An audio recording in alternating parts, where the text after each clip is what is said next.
기도하라는 제목으로 같이 은혜 받겠습니다. 우리 사랑하는 성도님들 다 기도하고 계시죠? 네, 기도 안 하십니까? 우리가 이제 기도에 대해서 아무리 강조해도 중요하다는 것을 우리가 다 알고 있고 또 기도를 하고 있습니다. 여러분은 어떤 마음으로 기도를 드리고 계십니까? 그리고 또 어떤 기도를 드리고 계시나요? 우리가 이제 기도라고 이렇게 먼저 떠올려 보면 우리의 필요한 것들을 하나님께 아뢰는 기도, 이것이 이제 제일 먼저 떠오르는 기도의 내용인데, 단순히 우리의 필요한 것을 하나님께 아뢰는 기도만 있는 것은 아니라는 거죠. 훨씬 더 기도는 우리가 생각하는 것보다 훨씬 더 중요하고 또 필요한 기도인 것을 오늘 겟세마네 우리 예수님께서 드린 기도를 살펴보면서 이 얼마나 우리가 기도에 힘써야 되는지를 우리가 예수님께서 우리에게 그것들을 보여주신다는 겁니다.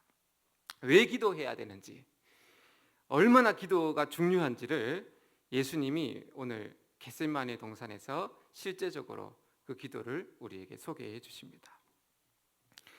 예수님은 왜 겟세마네 동산에서 기도하셨을까요? 37절 말씀에 예수님이 왜 기도하셨는지에 대해서 말씀합니다. 37절에 보시니까 베드로와 세베대의 두 아들을 데리고 가실새 고민하고 슬퍼하사, 이렇게 말씀합니다. 예수님께서 겟세마네 동산에서 기도한 이유가, 왜 기도했냐면 고민하고 슬퍼했기 때문에 기도했다는 겁니다. 매우 고민되어서, 그 고민이 얼마나 컸는지 예수님의 표현으로는 죽을 만큼 힘들었다는 겁니다. 너무 고민되고 너무 슬퍼서 그 상태로는 있을 수 없었기 때문에 예수님이 겟세마네 동산에서 지금 기도를 하셨다는 말씀입니다. 날이 새면 십자가를 지시고 저주의 길, 죽음의 길을 예수님이 가셔야 했죠. 그 고통과 그 십자가의 아픔을 예수님은 아셨기에, 그것을 짊어지고 가시기에는 예수님의 마음이 너무너무 두렵고 아프고 슬펐다는 말씀입니다. 중요한 것은 이 예수님이 죽을 만큼, 오늘 표현으로는 죽을 만큼 고통스럽고 힘드셨지만 예수님은 도망치지 않으셨다는 거예요. 그리고 자포자기하지 않으셨다는 겁니다. 대신에 예수님은 기도하셨습니다. 예수님은 이 슬픔과 두려움을 극복하시기 위해서 오늘 겟세마네 동산에서 기도하신 겁니다. 그래서 이 겟세마네 기도는 예수님이 시험을 이기기 위한 기도를 드리는 겁니다. 예수님은 평소와는 다르게, 평소에 예수님은 어떤 모습입니까? 평안하셨어요. 평소 예수님은 두려워하지 않으셨습니다. 그런데 오늘 독특하죠? 겟세마네 동산에서 예수님은 벌벌 떨고 있습니다. 왜 그토록 예수님이 근심하고 슬퍼하셨을까요? 그것은 이 사단 마귀가 예수님으로 하여금 십자가를 앞세워 예수님을 시험했기 때문입니다. 어떻게 예수님의 이 마음을 우리가 알 수 있냐면, 오늘 우리가 읽었던 이 예수님의 기도를 통해서 우리는 이것을 엿볼 수가 있습니다. 예수님께서 어떻게 기도하시냐면요, 39절에 내 아버지여, 만일 할만하시거든 이 잔을 내게서 지나가게 하옵소서, 그렇게 기도를 하죠. 하나님 아버지, 이 십자가를 피하고 싶습니다. 정말 할 수만 있다면 이 십자가를 도망치고 싶습니다. 이 기도입니다.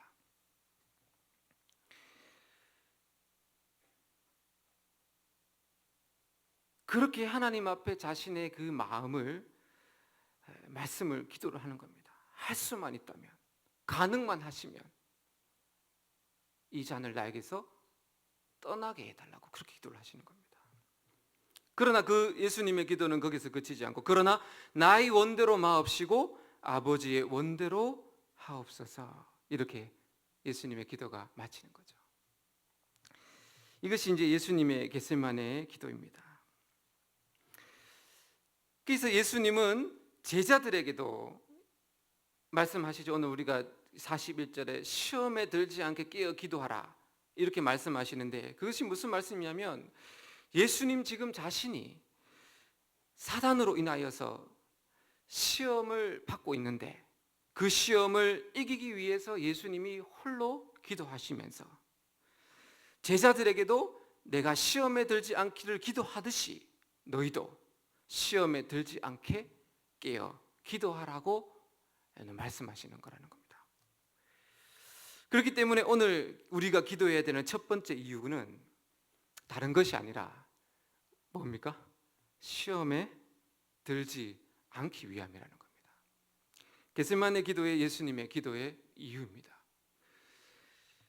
그러면 이제 우리가 시험에 들지 않는 것이 기도해야 되는 이유라고 오늘 예수님께서 우리에게 가르쳐 주시는데, 이 시험에 든다는 것은 뭘까요? 그리고 우리가 시험에 빠지면 우리가 어떻게 될까요?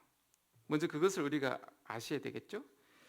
시험에 들게 되면 두 가지 반응이 우리에게 찾아옵니다. 첫 번째로 시험에 든다는 것은 하나님의 뜻대로 행하지 않고 내 뜻대로 행하는 것이 시험에 든 것입니다. 오늘 예수님께서 그렇게 기도하시죠. 내 원대로 하지 마옵시고 아버지의 원대로 되기를 원합니다. 예수님의 시험은 뭐였습니까? 내 원대로 하기를 원하는 마음이 들어온 거예요. 그러나 이것은 하나님의 뜻이 아닌 것을 아셨기에 내 원대로 하지 마옵시고 아버지의 원대로 되기를 기도하셨다는 겁니다. 그래서 우리가 이제 시험에 들게 되면 내 뜻대로 사는 거예요. 우리가 이제 일반적으로 시험에 들었다 이렇게 말할 때는요, 우리 마음에 찾아오는 좋지 않은 감정들을 먼저 떠올리게 됩니다. 시험에 들어서 우리가 말할 때는 우리 안에 있는 감정들을 말씀하죠. 그래서 미움, 시기, 다툼, 질투, 불평, 불만, 이런 성경에 나와 있는 감정들을 우리 마음속에 찾아올 때 우리가 이제 시험에 들었다 그렇게 말씀하는데, 도구입니다. 사단의 도구. 이 감정들은 도구고요, 결국은 하나님의 뜻이 우리의 삶 가운데 이루어지지 않도록, 우리 삶 가운데 하나님의 뜻이 이루어지지 않게 하는 것이 목적이라는 겁니다. 하나님은 우리 한 사람 한 사람을 향한 아주 놀라운 뜻이 있으세요. 우리가 그냥 살아가는 것 같지만 하나님 우리 삶 가운데 놀라운 계획을 가지고 계십니다. 한 사람도 예외가 없습니다. 모든 사람은 다 사명을 가지고 있고, 우리가 죽는 그 순간까지 그 하나님의 뜻을 이루기 위해서 우리는 살아가는 겁니다. 그런데 이 시험에 들게 되면 어떻게 되냐면 우리를 향한 하나님의 뜻은 온데간도 없어져요. 그리고 나서 내 뜻대로, 내 원대로 그냥 내 인생을 살아가는 겁니다. 왜 그렇게 되냐면 감정 때문이에요. 다툼을 일으키는 것은 다툼이 목적이 아니라 그 다툼으로 인해서 하나님이 내 삶 가운데, 내 직장 가운데, 우리 교회 가운데 하나님의 뜻을 이루지 못하게 하는 도구가 된다는 겁니다. 그런 식으로 이제 사단이 시험을 주는 겁니다. 우리가 하나님의 뜻을 전부 알 수는 없습니다. 그러나 어떤 일을 진행할 때나 선택할 때 예수님처럼 내 뜻대로 하지 마옵시고 하나님의 뜻대로 되기를 기도하면요, 분명히 하나님 아버지께서 하나님의 뜻대로 인도하실 것입니다. 항상 하나님의 뜻을 묻고 하나님의 뜻대로 살기를 위해서 기도하면 첫 번째 시험이죠. 그 시험을 우리가 들지 않고 우리가 들지 않을 수가 있다는 사실입니다. 이 사단의 시험은 우리가 하나님의 뜻대로 살지 못하게 하는 것입니다. 사단이 예수님으로 하여금 인류를 구원하지 못하게 겟세마네 동산에서 예수님을 향해서 시험한 거죠. 그런 것처럼 결국은 이 사단이 내 뜻대로 자신의 마음에 원하는 대로 살도록 우리를 시험한다는 겁니다. 아무리 우리가 열심히 애를 쓰고 또 노력하고 우리 삶을 노력을 해도 이 하나님의 뜻대로 살지 않는 이상은 어떻게 될까요? 어떻게 보면 참 부질없는 인생이 될 수가 있다는 거죠.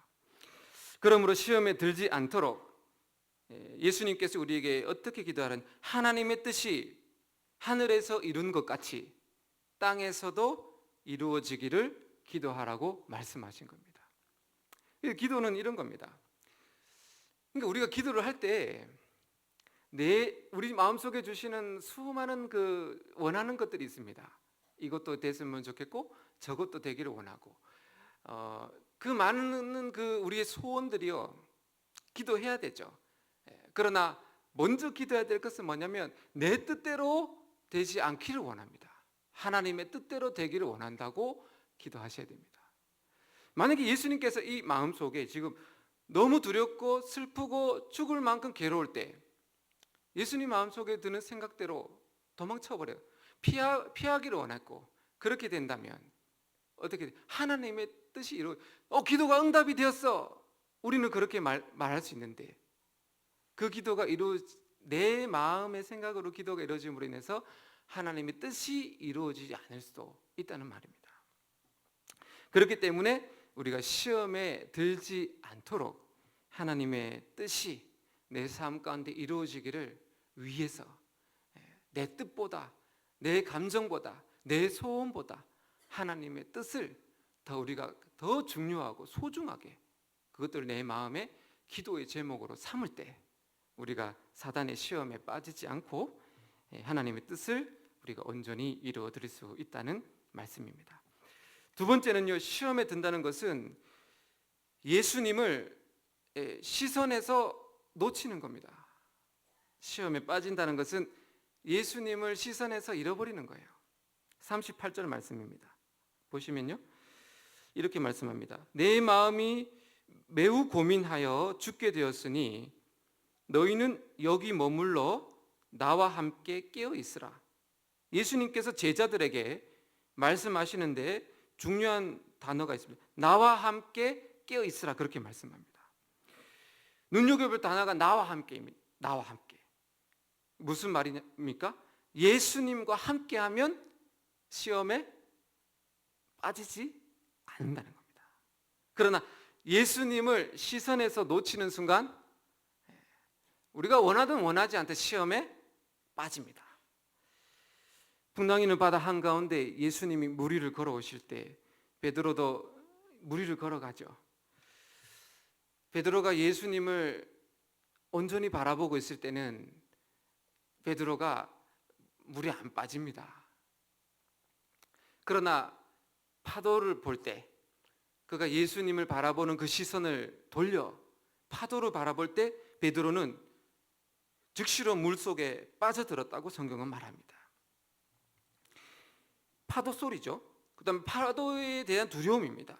그것에 신경이 빼앗겼을 때 예수님을 향한 시선을 놓치게 되었고 베드로는 물속에 빠져들었다 그렇게 말씀합니다. 시험에 빠져든 겁니다. 시험에 든다는 것은 예수님을 생각하지 못하는 거예요. 시험에 든다는 것은 예수님을 의식하지 못하는 그 마음의 상태입니다. 옆에 계신 주님을 옆에 계신 주님이 보이지 않는 상태입니다. 예를 들면 돈은 하나님이 주시는 겁니다. 재물. 그런데 돈을 버는 것이 마음을 빼앗기게 되면요, 예수님이 옆에 계심을 순간적으로 잊어버린다는 겁니다. 돈이 너무 많이 잘 벌려요. 그러니까 돈이 너무 잘 벌림으로 인해서 그 돈이 다 내일에도 나에게 얼마나 많은 돈이 벌릴까에 대한 그 즐거운 마음으로 그것을 묵상할 때 그 순간에는 예수님이 사라지고 없어져 버린다는 겁니다. 그럼 결국 돈의 시험에 빠진 겁니다. 돈이 많은 사람이든 돈이 적게 있는 사람들은 중요한 것이 아닙니다. 돈이 없든 돈이 많든 그 마음속에 돈이 계속해서 묵상이 되어진다면 그 돈이 시험을 빠뜨리게 하는 요소라는 겁니다. 좋아하는 취미가 있어요. 그 취미 생활이 너무 좋은 겁니다. 그래서 직장을 다녀서도 빨리 직장이 끝나면 좋겠네. 왜? 그 취미를 해야 되니까. 내 온통 마음에는 그 취미 생활로 내 마음이 가득 채워져 있는 겁니다. 정신이 그것에 온전히 빼앗겨 있습니다. 예수님이 내 마음에 온데간데 없어진 상태입니다. 건전한 취미 생활이라 할지라도 예수님을 잃어버린 마음의 상태를 준다면 그것은 시험거리가 된다는 겁니다. 취업 준비하는 취업생들 그리고 대학생들 열심히 수능 준비를 하면서 대학 합격을 위해서 공부를 하면서 예수님을 잊고 삽니다. 그것도 시험에 든 겁니다. 너무나 공부 열중한 나머지 예수님을 잃어버렸기 때문입니다. 이 모든 것들이 다 시험에 들었다고 우리는 말씀할 수 있습니다. 모든 것이 다 하나님이 주신 거예요. 다 좋은 겁니다. 그러나 그것이 나로 하여금 예수님을 바라보게 하지 못한다면 그것이 시험에 빠진 겁니다. 그래서 예수님은 이와 같이 시험에 빠지지 않도록 깨어서 기도하라고 우리에게 명령하십니다. 예수님께서 지금 나와 함께 하심을 한순간도 잊지 말라는 겁니다. 우리가 하루 잠들었으면 우리가 꿈속에서 주님을 배워야 되겠지만은 우리가 눈을 떠서 살아갈 때 한순간도 예수님을 잊지 말라는 겁니다. 그것이 직장 속에 있든지 그것이 취미 속에 있든지 그것이 공부 속에 있든지 그것이 어떤 일이라 할지라도 그것이 예수님으로 하여금 내 마음을 빼앗지 말도록 잊지 않도록 눈을 감고 예수님을 바라보며 생각하며 기도하라는 말씀입니다. 눈을 감고 기도할 때 예수님을 떠올리게 되는 거죠. 우리가 기도하지 않으면 너무나 세상이 바쁜 나머지 하루 오늘 여러분들 살아가시면서 예수님 몇 번 생각하셨습니까? 언제나 예수님이 우리 옆에 계신다고 말씀하셨는데 예수님에게 기도하셨습니까? 예수님께 인사드리셨습니까? 예수님께 말씀을 거셨습니까? 없는 듯이 살아오셨다면 어떤 거죠? 예수님 마음이 슬퍼하시겠죠. 그것이 바로 시험에 들었다 그렇게 말씀하는 겁니다. 예수님께서 베드로에게 말씀하시죠. 너희가 나와 함께 한 시간도 이렇게 깨어 있을 수 없더냐? 너희가 나와 함께 한 시간도 이렇게 깨어 있을 수 없더냐? 예수님께서 지금 상상을 초월하는 그 시험 앞에서 엄청난 기도 속에서 예수님은 사단의 시험을 눈으로 목격하셨겠죠. 보이지 않는 것을 다 예수님은 아셨겠죠. 어마어마한 공격을 예수님은 뼈저리게 느끼셨겠죠. 예수님만 시험하면 예수님만 공격하는 것이 아니라 자고 있는 제자들을 향해서도 공격하고 있는 것을 예수님께서는 보셨겠죠. 너희가 한시도 깨어있지 못하느냐? 시퍼런 칼날이 사단이 예수님만 시험했겠습니까? 자고 있는 베드로에게도 시험하지 않았겠습니까? 12 제자에게도 시험하지 않았겠습니까? 제발 좀 깨어서 기도하라는 말입니다.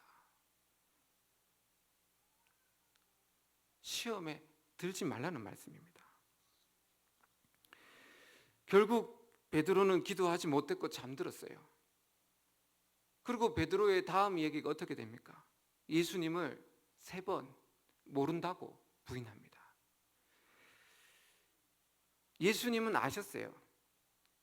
사단 마귀가 베드로를 시험하는 것을 예수님은 아셨습니다.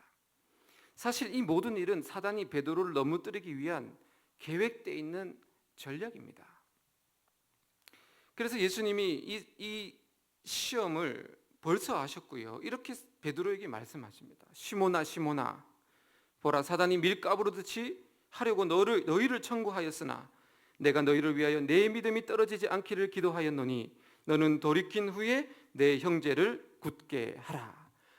베드로야 베드로야, 사단이 너를 밀가부르듯이 하고 있어.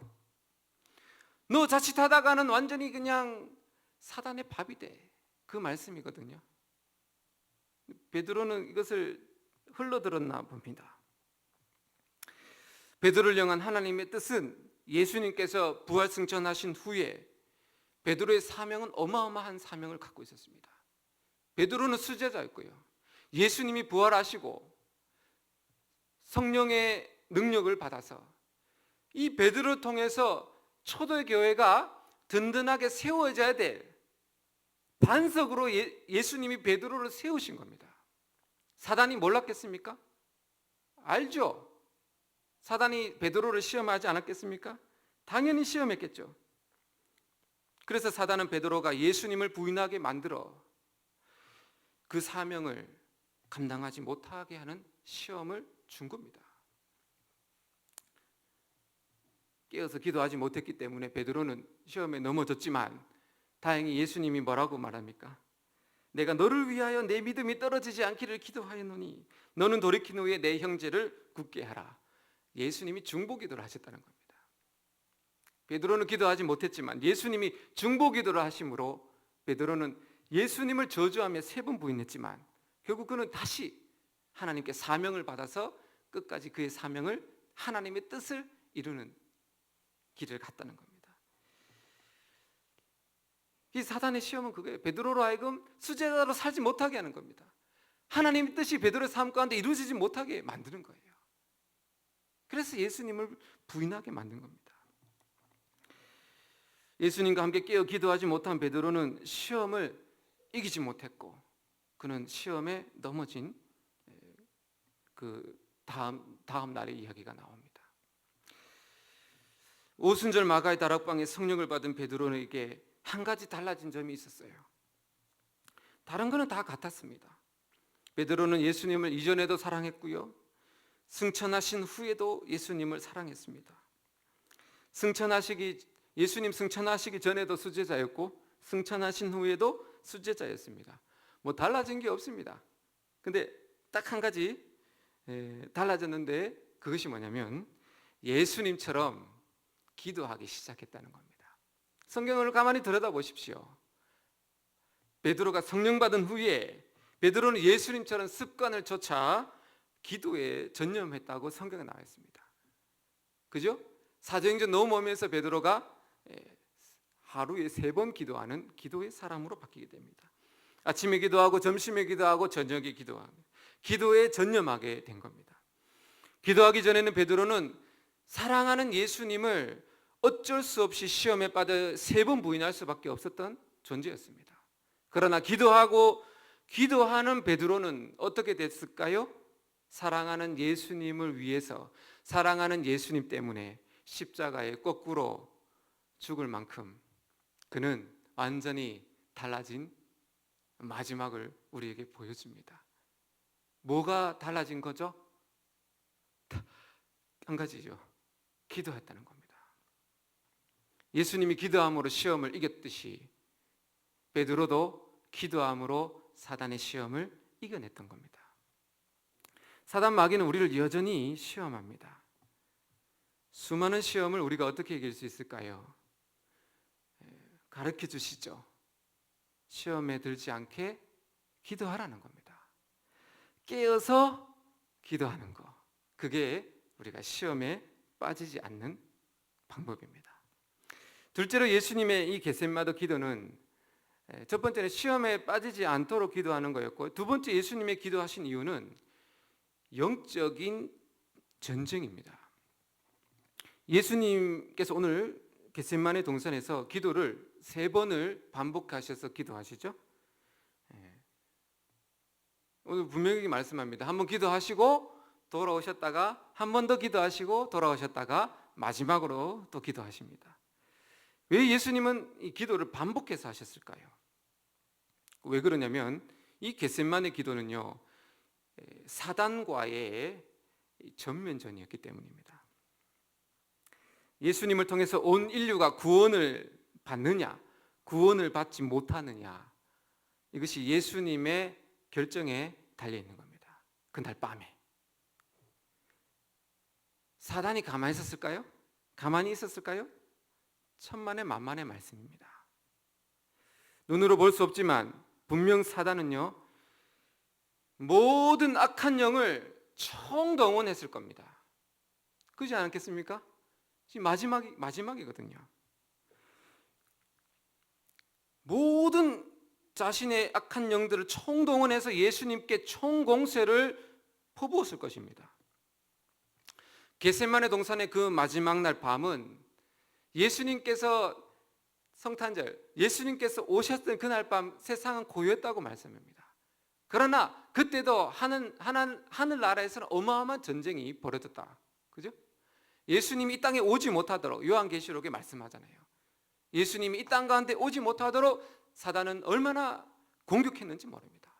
겟세마네 마지막 십자가 지기 전날 밤, 이날 밤에도 세상은 고요했지만 상상을 초월하는 예수님 오실 때보다 더 엄청난 영적인 전쟁이 보이지 않는 영적 세계에서 벌어지고 있었다는 사실입니다. 어떻게 이것을 증명할 수 있습니까? 얼마나 이 싸움이 치열했는지 예수님의 땀방울이 어떻게 되었습니까? 핏방울이 되는 거예요. 그냥 예수님이 기도하셨다면 왜 땀방울이 핏방울이 되었겠습니까? 엄청난 예수님은 기도하실 때 전쟁을 선포하시면서 기도해요. 우리는 잘 모르죠. 그러나 성령으로 충만한 우리 예수님이 엄청난 전쟁, 영적인 전쟁 속에서 기도를 하고 계셨다는 겁니다. 그 땀방울이 핏방울이 절정대로 치열한 기도 가운데 전쟁을 벌이고 있었다는 겁니다. 이 예수님의 기도는 사단 마귀를 제압하고 굴복시키는 엄청난 영적인 전쟁의 현장이었다는 말씀입니다. 이 놀라운 사실은 이 엄청난 전쟁 중에서 제자들은 아무것도 몰랐다는 겁니다. 제자들만 그럴까요? 우리도 그렇다는 겁니다. 우리도 마찬가지입니다. 눈에 보이지 않으니까요. 들리지 않으니까요. 피부로 느껴지지 않으니까요. 내 육신적으로는 아무런 변화가 없는 것 같으니까요. 아무것도 일어나지 않는다고 느껴지니까요. 제자들이 왜 잠들었을까요? 몰랐기 때문에 잠든 겁니다. 기도해야 될 당위성을 몰랐던 겁니다. 아무 일도 없을 거라고 생각했기 때문입니다. 그러나 분명한 사실은 보이지 않고 들리진 않지만 이 영적인 전쟁은 예수님의 땀이 피가 될 정도로 치열한 실제라는 것을 우리에게 말씀해 주는 겁니다. 그거 아십니까? 우리가 기도할 때 보이지 않는 영적 세계에서는 전쟁이 벌어지는 겁니다. 예수님께서 부활하시면서 사단의 이 머리통은 박살났어요. 그 사단은 지금 머리가 없습니다. 죽어가고 있습니다. 그리고 예수님은 승리하셨습니다. 그런데 뱀의 머리를 잘라도 꼬리는 움직이잖아요. 승리는 보장되어 있지만 남아있는 잔존병, 그 악한 영적인 세력들과의 전쟁은 우리의 몫이라는 겁니다. 어떻게 하라고요? 기도로 전쟁을 선포하라고 말씀하는 겁니다. 기도는 사단과 악한 영들에게 선전포고를 하는 겁니다. 기도하지 않으면요, 휴전 상태입니다. 예. 아무런 변화가 없어요. 예. 기도하지 않는다는 것은 이 휴전이에요. 근데 우리 편에서는 더 안 좋습니다. 그러나 기도하는 순간에 이 전쟁이 시작됩니다. 그렇기 때문에 우리가 기도하려고 하고 애쓸수록 사단 마귀가 어떻게 해서든지 기도를 못하게 방해하는 것이 그 이유입니다. 전쟁이 시작되면 승리는 우리에게 있습니다. 근데 전쟁을 벌이지 않으면 우리가 승리를 취할 수가 없는 거죠. 영적인 전쟁에서 이기는 방법은 다른 신령한 것이 아니라 기도를 멈추지 않는 거예요. 계속해서 기도하는 것이 싸움에서 이기는 겁니다. 우리는 영적인 세계 그리고 이 보이지 않는 세계 영적인 질서를 다 알 수는 없습니다. 그러나 분명한 사실은 예수님처럼 반복해서 기도하고 기도하면요, 사단과 악한 영들을 이기고 또 이기고 있다는 그 사실입니다. 기도 안 하면 지는 거고 기도하면 이기는 겁니다.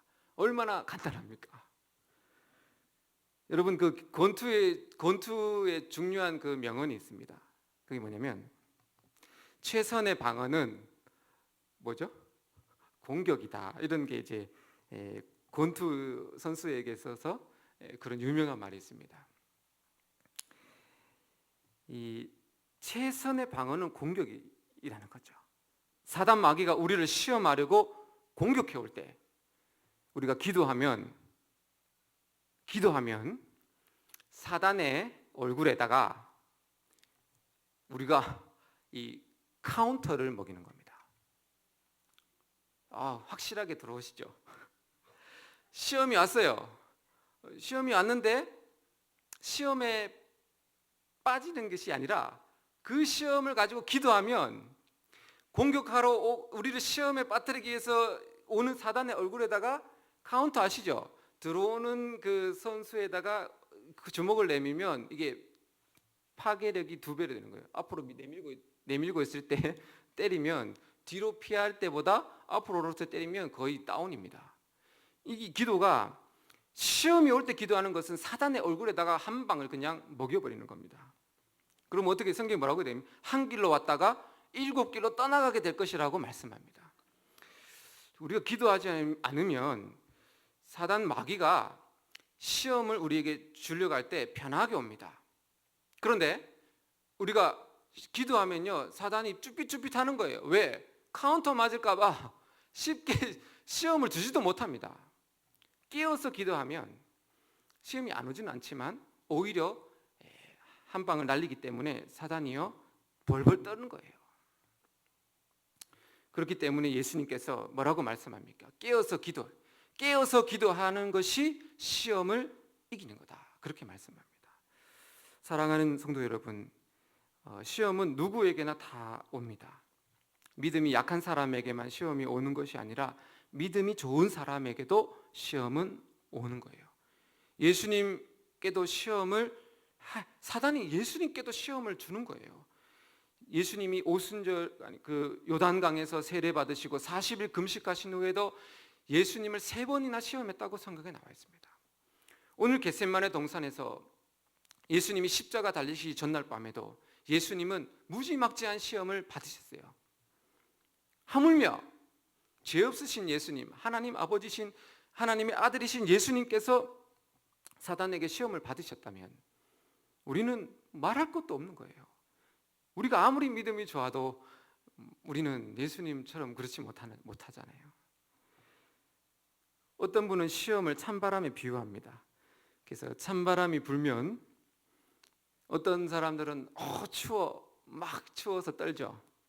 근데 어떤 사람은 시원하다 이렇게 말합니다. 찬바람이 분다고 다 감기 걸리는 것이 아니라는 거죠. 몸이 약한 사람이 감기에 걸리는 겁니다. 건강한 사람은 감기에 걸리지 않습니다. 시험이 와도 믿음이 강한 사람은 시험에 들지 않아요. 어떤 사람이 믿음이 강한 사람일까요? 기도하는 사람입니다. 늘 기도하는 사람은요, 시험이 와도 걸려 넘어지지 않습니다. 아무리 큰 시험이 있을지라도 기도하면 이겨낼 수 있습니다. 승리할 수 있어요. 예수님께서 겟세마네 동산에서 이 기도하심으로, 반복해서 기도하심으로 시험을 이겨내신 것처럼 우리도 기도하면 시험을 이겨낼 수 있다고 본을 보여주시는 말씀입니다. 시험에 빠져 있습니까? 시험을 이기기를 원하세요. 그러면 기도하시기를 바랍니다. 시험을 당하기 전에도 기도하십시오. 그리고 시험에 당한 후에도 기도하십시오. 습관을 쫓아 쉬지 말고 기도하십시오. 늘 깨어서 기도하셔야 됩니다. 기도로 악한 사단의 권세를 무너뜨려야 돼요. 카운터를 날리십시오. 여러분이 기도의 용사가 되셔야 돼요. 그런 생각이 들었어요. 최소한 우리 가정에 한 사람은 쉬지 않고 기도하는 사람이 있어야 되지 않겠습니까?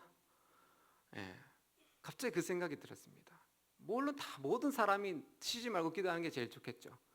그러나 가정이 그래도 딱 한 사람이라도 정말 치열한 싸움을 하며 내 소원을 이루어지고 안 이루어지고 그 기도가 아니라 우리 가정이 시험에 빠지지 않도록, 내 자녀가 시험에 빠지지 않도록, 내 남편과 아내가 시험에 빠지지 않도록, 오늘 예수님이 베드로를 위해서 중보기도 하셨듯이 그것을 해야 된다는 겁니다.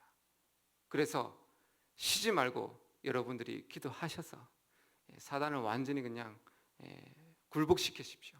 그래서 날마다 승리의 계가를 부르시는 저와 여러분 되시길 예수님 이름으로 축복을 드립니다. 이 시간에 한번 같이 합심해서 기도했으면 좋겠습니다.